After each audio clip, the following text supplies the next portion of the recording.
Junior, a vos el aire acondicionado te está haciendo daño. ¿Vamos afuera? Vamos pues.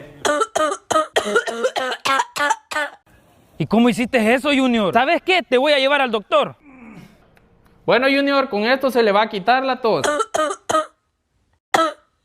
No se preocupe, doctor. Ahorita se lo pongo quieto. Mejor lo voy a agarrar. Ay, doctor, qué difícil es tenerlo quieto. Mire, pues ya se fue. Ay, me siento mal, doctor.